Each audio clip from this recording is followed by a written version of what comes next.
Islamic Finance TV, the only TV channel of the fastest growing Islamic economy in the world and the prime mover of Islamic finance news. Follow us on our social media handles and watch our reports and educational program at www.islamicfinancetv.com. For advertisement, please contact us at islamicfinancetv@gmail.com.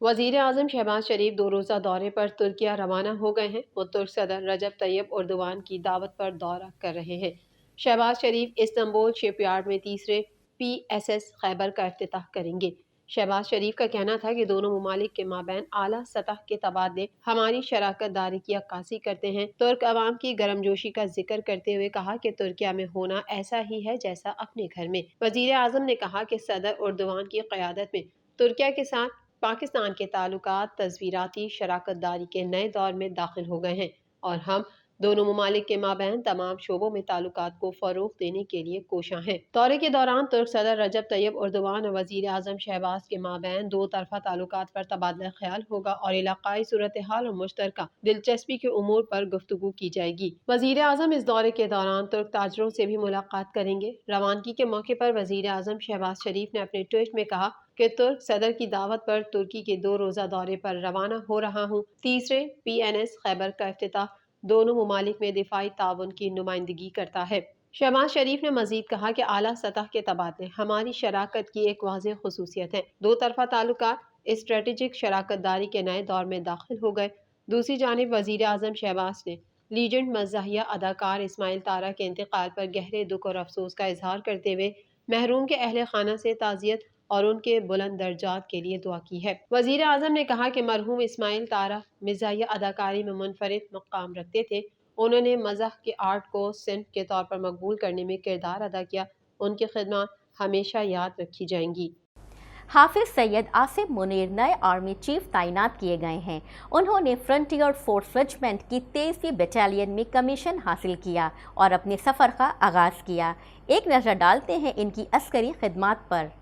حافظ سید آصف منیر نئے army chief تعینات کیے گئے ہیں۔ انہوں نے frontier force regiment کی 23ویں battalion میں کمیشن حاصل کیا اور اپنے سفر کا آغاز کیا۔ جنرل آصف منیر ہلال امتیازی ملٹری ایک 3 اسٹار رینک کے جنرل ہیں جو پاکستان آرمی میں کوارٹر ماسٹر جنرل کے طور پر خدمات انجام دے رہے ہیں۔ سید آصف منیر اس وقت پاکستان کے اگلے آرمی چیف بننے والے جرنیلوں کی فہرست میں سب سے سینئر افسر ہیں۔ سید آصف نصیر کو مارچ 2019 میں ہلال امتیاز سے نوازا گیا تھا۔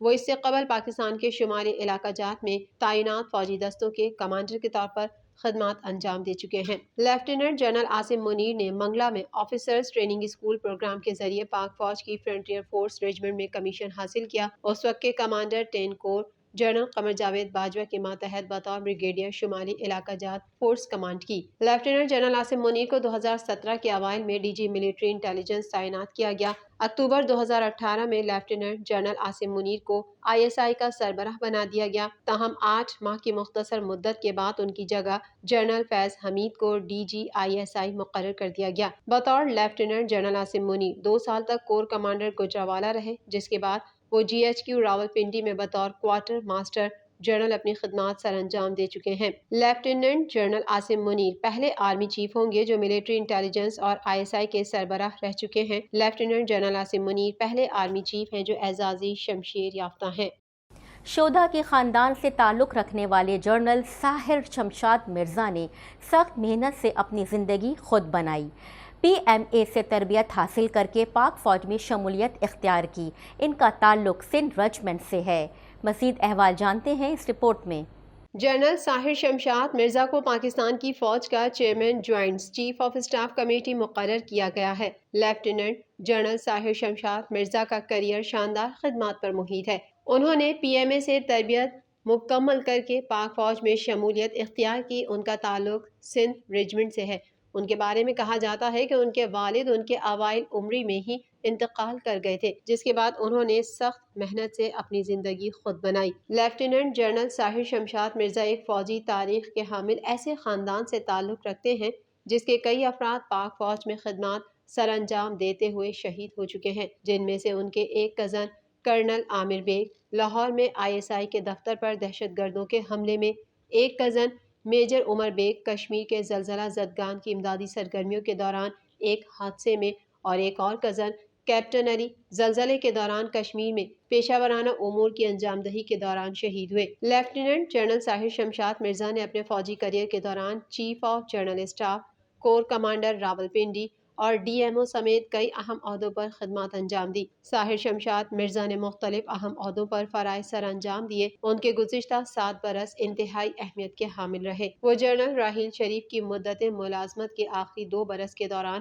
آرمی چیف کی کور ٹیم کا حصہ رہے اور ڈائریکٹر جنرل ملٹری آپریشنز کے فرائض سر انجام دیے۔ لیفٹیننٹ جنرل ساحر شمشاد مرزا نے شمالی وزیرستان میں کالعدم ٹی ٹی پی اور دیگر عسکریت پسندوں کے خلاف فوجی آپریشن کی نگرانی کی۔ انہوں نے تحریک طالبان پاکستان کے خلاف کامیاب جنگ، افغانستان کے مسئلے کے حل کے لیے طالبان امریکہ مذاکرات اور چین اور امریکہ کے ساتھ تصویراتی معاملات پر بات چیت میں بھی کلیدی کردار ادا کیا۔ ساحر شمشاد مرزا پاکستان، چین، افغانستان اور امریکہ پر مشتمل 4 افریقی رابطہ گروپ میں انٹرا افغان مذاکرات کا حصہ رہے۔ لیفٹیننٹ جنرل ساحر شمشاد مرزا نے کشمیر اور سیاچن جیسے علاقوں کی نگرانی بھی کی۔ وہ اپنے کیریئر میں 3 بار یعنی بطور لیفٹیننٹ کرنل، بریگیڈیئر اور پھر بطور major general military operations directorate میں تعینات رہے۔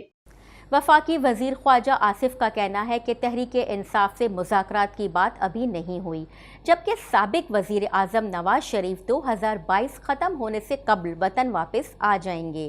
دیگر احوال جاننے کے لیے دیکھتے ہیں یہ رپورٹ۔ وفاقی وزیر خارجہ آصف کا کہنا ہے کہ تحریک انصاف سے مذاکرات کی بات ابھی نہیں ہوئی، جبکہ سابق وزیر اعظم نواز شریف 2022 ختم ہونے سے قبل وطن واپس آ جائیں گے۔ وفاقی وزیر دفاع خارجہ آصف نے قومی اسمبلی میں اظہار خیال کرتے ہوئے کہا کہ پاکستان تحریک انصاف کے احتجاج کے دوران شہریوں کے حقوق پامال ہوئے تو ان کی حفاظت کریں گے۔ احتجاج ہر کسی کا حق ہے، لیکن آئین اور قانون کی حد عبور نہ کی جائے۔ خواجہ آصف نے کہا کہ حکومت دوسرے سیکٹر سے پیسے نکال کر متاثرین کو دے رہی ہے۔ سیلاب متاثرین کے لیے سردیوں میں رات گزارنا امتحان ہے۔ سیلاب کی امداد کے لیے کسی سے نہیں پوچھا کہ کس پارٹی سے ہو۔ وزیر دفاع نے مزید کہا کہ وفاقی اور صوبائی حکومت کو آفت سے شکار متاثرین کو بلا تفریق امداد ملنی چاہیے۔ ایسے معاملات میں حکومت سیاسی ترجیحات پر کام نہیں کر رہی۔ خواجہ آصف کا کہنا تھا کہ احتجاج سب کا حق ہے، لیکن لوگوں کی نقل و حرکت اور روزگار متاثر نہیں ہونا چاہیے۔ وزیر دفاع نے کہا کہ جمہوری معاشرے میں مذاکرات کا آپشن ختم نہیں ہوتا۔ تحریک انصاف سے مذاکرات کی بات ابھی نہیں ہوئی۔ عمران خان نے شہباز شریف کی معیشت پر مذاکرات کی پیشکش ٹھکرا دی تھی، جبکہ معیشت اولین ترجیح ہونی چاہیے۔ سپریم کورٹ آف پاکستان نے Pakistan Tehreek Insaf P T I کے منحرف رہنما فیصل واؤڈا کے مستعفی ہونے اور غلطی تسلیم کرنے پر تاحیات نااہلی ختم کر دی۔ دیگر احوال جاننے کے لیے دیکھتے ہیں یہ رپورٹ۔ انسانوں نے بہت طاقت لگائی، لیکن اللہ نے دینا تھا تو اللہ نے دیا۔ سپریم کورٹ آف پاکستان نے پاکستان تحریک انصاف کے منحرف رہنما فیصل واؤڈا کے مستعفی ہونے اور غلطی تسلیم کرنے پر تاحیات نااہلی ختم کر دی۔ انہوں نے اپنی غلطی تسلیم کرتے ہوئے سینیٹر شپ سے بھی استعفیٰ دے دیا۔ سپریم کورٹ میں نااہلی کیس کی سماعت کے دوران فیصل واؤڈا نے امریکی شہریت سے متعلق جھوٹا بیان حلفی جمع کروانے پر سپریم کورٹ سے غیر مشروط معافی مانگ لی۔ استعفیٰ دینے کے بعد فیصل واؤڈا موجودہ اسمبلی کی مدت تک نااہل ہوں گے۔ فیصل واؤڈا نے سپریم کورٹ میں غلطی تسلیم کرتے ہوئے کہا کہ غلط بیان حلفی پر افسوس اور شرمندہ ہوں۔ سپریم کورٹ نے فیصل واؤڈا کے خلاف الیکشن کمیشن اور ہائی کورٹ کا فیصلہ بھی کالعدم قرار دیا اور فیصل واؤڈا کو اپنا استعفیٰ فوری چیئرمین سینٹ کو بھیجنے کا حکم دیا۔ عدالت نے فیصل واؤڈا کو آئندہ عام انتخابات اور سینٹ انتخابات کے لیے بھی اہل قرار دے دیا۔ دوران سماعت چیف جسٹس نے فیصل واؤڈا سے مکالمہ کرتے ہوئے کہا کہ آپ کہہ دیں کہ اس وقت کے قانون کے مطابق آپ رکن اسمبلی بننے کے اہل نہیں تھے۔ 15 جون 2018 کو آپ نے امریکی شہریت ترک کرنے کی درخواست دی، لیکن شہریت ترک کی نہیں تھی۔ غلطی تسلیم کرتے ہیں تو آپ موجودہ اسمبلی کی مدت شروع ہونے سے نااہل تصور ہوں گے۔ جسٹس منصور علی شاہ نے استفسار کیا کہ شہریت ترک کرنے کا سرٹیفکیٹ کب کا ہے اور اسمبلی رکنیت سے استعفیٰ کب دیا، جس پر فیصل واؤڈا نے بتایا کہ دوہری شہریت 25 جون 2018 کو ترک کی، جبکہ قومی اسمبلی کی نشست سے استعفیٰ 30 مارچ 2021 کو دیا تھا۔ قبل ازیں سپریم کورٹ کے باہر ایک صحافی کے سوال کا جواب دیتے ہوئے فیصل واؤڈا نے کہا کہ میں پی ٹی آئی میں نہیں ہوں۔ صحافی نے ان سے سوال کیا کہ سپریم کورٹ نے آپ کو 2 آپشنز دیے ہیں، کیا آپ اپنی غلطی تسلیم کریں گے؟ فیصل واؤڈا نے جواب دیا کہ عدالت جو حکم کرے گی میں وہی کروں گا۔ انہوں نے کہا کہ عمران خان آئیں گے، جلسہ کریں گے اور وہاں سے سیاست شروع ہوگی۔ عمران خان کے بارے میں نہ پہلے بات کی نہ اب تسلیم کروں گا۔ میرا تعلق عمران خان صاحب کے ساتھ تھا، عمران خان صاحب کا ہے اور رہے گا، پیار اور احترام کا رشتہ۔ پی ٹی آئی ان کی پارٹی تھی تو میں اس میں تھا۔